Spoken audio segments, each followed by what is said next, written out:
ಹೂಕೋಸಿನ ಪಲ್ಲೆ, ಚಪಾತಿ, ಮುದ್ದೆ, ಅನ್ನಕ್ಕೆ ಸೈಡ್ ಡಿಶ್ ಆಗಿ ಮಾಡಿದರೆ ತುಂಬಾ ಟೇಸ್ಟಿ ಆಗಿರುತ್ತದೆ. ನೀವು ಒಂದು ಸಲ ಟ್ರೈ ಮಾಡಿ ನೋಡಿ. ಮೊದಲಿಗೆ ಹೂಕೋಸನ್ನು ಬಿಡಿಸಿಕೊಂಡು ಚೆನ್ನಾಗಿ ತೊಳೆದು ಉಗುರು ಬೆಚ್ಚನೆ ನೀರಲ್ಲಿ ಸ್ವಲ್ಪ ಅರಿಶಿಣ ಉಪ್ಪು ಸೇರಿಸಿ ತೊಳೆದುಕೊಂಡಿದ್ದೇವೆ.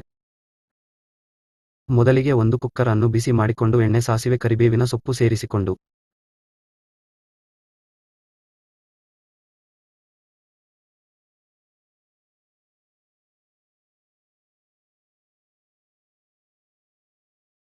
ಹಚ್ಚಿಟ್ಟಂತ ಈರುಳ್ಳಿಯನ್ನು ಸೇರಿಸಿಕೊಂಡು ಫ್ರೈ ಮಾಡಿಕೊಳ್ಳಬೇಕು.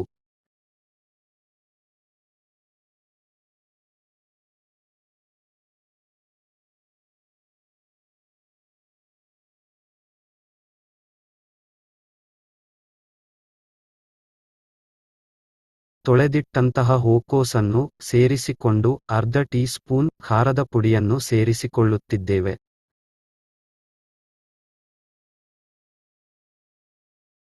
ರುಚಿಗೆ ತಕ್ಕಷ್ಟು ಉಪ್ಪು ಸೇರಿಸಿಕೊಳ್ಳುತ್ತಿದ್ದೇವೆ. ಕ್ಯಾಪ್ ಕ್ಲೋಸ್ ಮಾಡಿ ಒಂದು ವಿಷಲ್ ಕೂಗಿಸಿ ಏರ್ ರಿಮೂವ್ ಮಾಡಬೇಕು ಅಥವಾ ಏರ್ ಕನೆಕ್ಟ್ ಆಗ್ತಾ ಇದ್ದಾಗೆ ಗ್ಯಾಸ್ ಆಫ್ ಮಾಡಬೇಕು. ನಾವು ಸ್ವಲ್ಪ ಕಡಲೆ ಹಿಟ್ಟನ್ನು ಹುರಿದುಕೊಳ್ಳುತ್ತಿದ್ದೇವೆ. ನಾವು ಬೇಯಿಸಿಕೊಂಡ ಹೂಕೋಸಿನ ಜೊತೆಗೆ 1 ಸ್ಪೂನ್ ಧನಿಯಾ ಪೌಡರ್ ಅನ್ನು ಸೇರಿಸಿಕೊಳ್ಳುತ್ತಿದ್ದೇವೆ.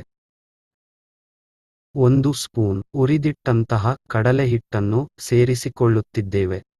ಸ್ವಲ್ಪ ಗರಂ ಮಸಾಲ ಮತ್ತು ತುರಿದಿಟ್ಟಂತಹ ಕೊಬ್ಬರಿ ತುರಿಯನ್ನು ಸೇರಿಸಿಕೊಂಡು ಮಿಶ್ರಣ ಮಾಡಿಕೊಳ್ಳುತ್ತಿದ್ದೇವೆ. ಕಡಲೆ ಹಿಟ್ಟು ಮತ್ತು ಕೊಬ್ಬರಿ ತುರಿ ಆಪ್ಷನ್, ಬೇಕಿದ್ರೆ ಸೇರಿಸಿಕೊಳ್ಳುವುದು, ಬೇಡ ಅಂದ್ರೆ ಸ್ಕಿಪ್ ಮಾಡಿಕೊಳ್ಳಬಹುದು.